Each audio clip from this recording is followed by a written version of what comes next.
My name is David Black. I'm the National Deposit Specialist for CIBC, and prior to my current role, I spent 10 years in the fixed income trading business.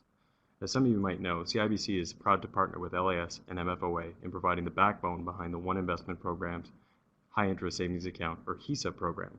The presentation highlights the advantages of the new One Investment Program High Interest Savings Account by comparing it to how most Canadian corporations and public sector entities manage their short-term surplus funds pre-2008 and post-2008 with the development of the HISA products.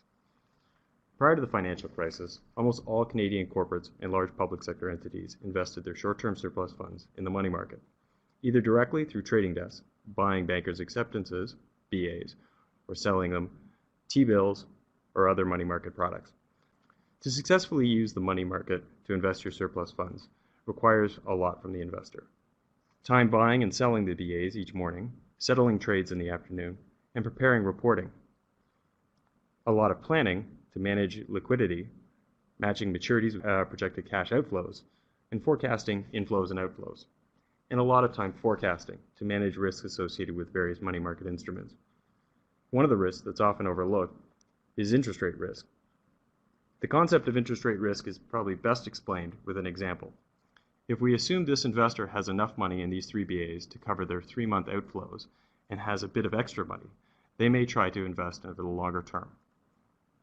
I've assumed here that they buy a 9-month BA, which, as you can see given the yield curve, by extending this trade out to 9 months, they make a bit more money.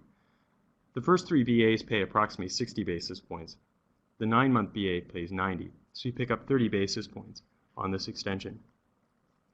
The risk here is that if rates change, the value of the 9-month BA will change as well. There's a simple rule in the fixed income world. If rates rise, prices have to fall, and vice versa. So simply being, if you had bought this 9-month BA paying 90 basis points, and interest rates were to rise shortly thereafter to, say, 1%, the value of that BA has to fall to equal existing market rates. While the BA will mature at par, there is a chance that if you have to sell the BA beforehand, you could lose money on your principal. This line represents what the actual yield curve currently looks like.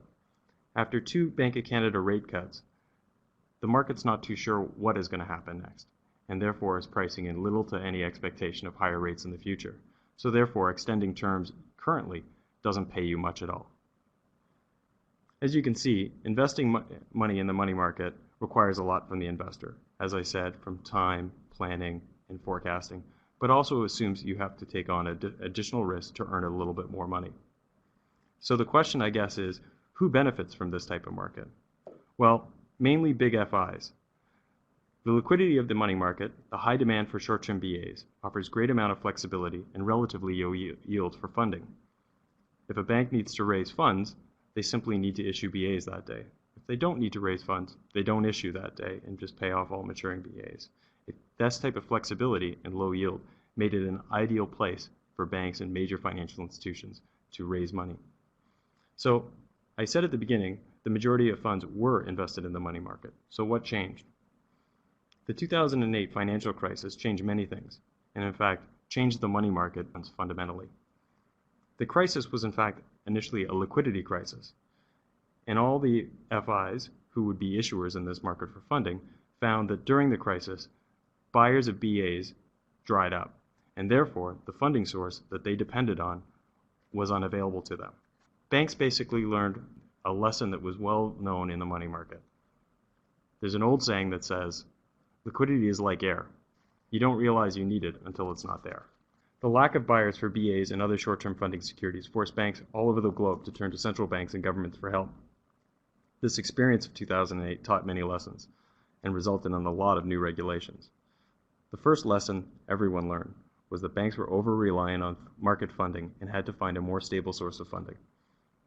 After the calm was restored to the financial markets, banks began exploring sources of stable funding. One area stood out: good old customer bank deposits. It was this reason we've seen a rapid development and a high adoption of high interest savings account in Canada and globally. So I guess the question is, what are HISAs? They're standard bank accounts that just offer the same daily liquidity that you get right now in your existing account, but pay a little higher rate. I'm often asked by old money market colleagues just how banks manage to pay the higher rates available on HISAs, but offer the same daily liquidity? The answer is complicated, but a major factor is instead of looking at each deposit on its own as a single client deposit, you stop and look at the deposits as a group.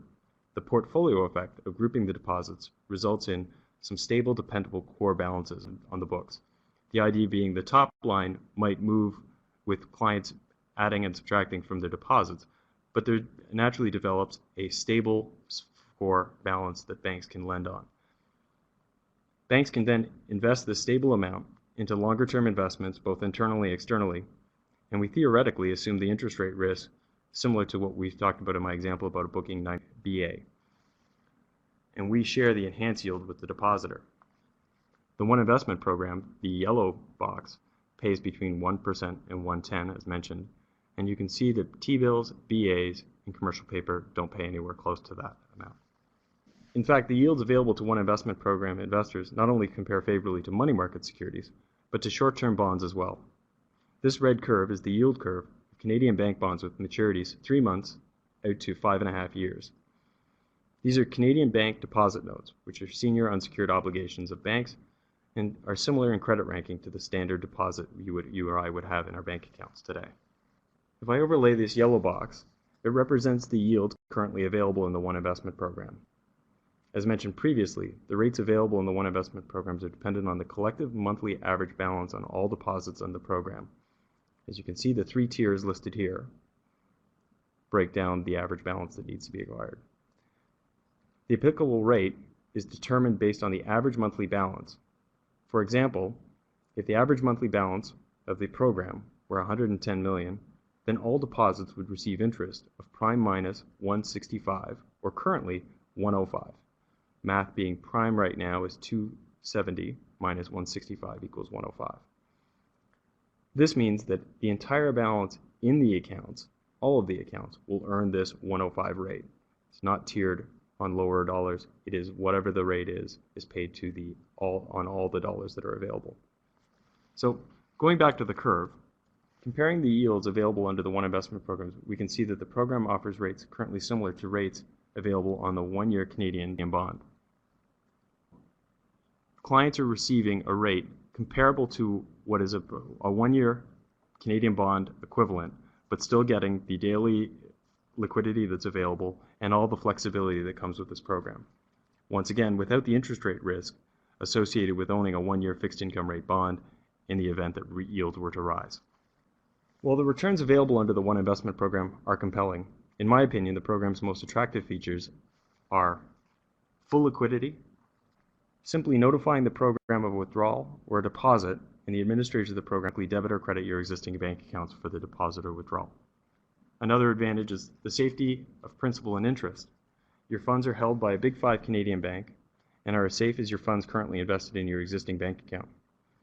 Also, going back to my previous example of interest rate risk, if interest rates rise in Canada, they won't result in the decline in the value of your investment immediately.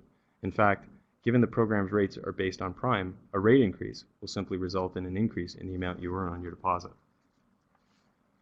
And the other advantage is the ease of administration. The transactions are processed through a single email request.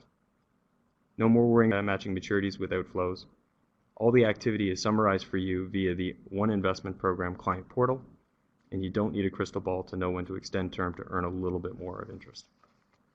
Hopefully, this overview has provided you a good summary of the benefits of the One Investment Program HISA offering.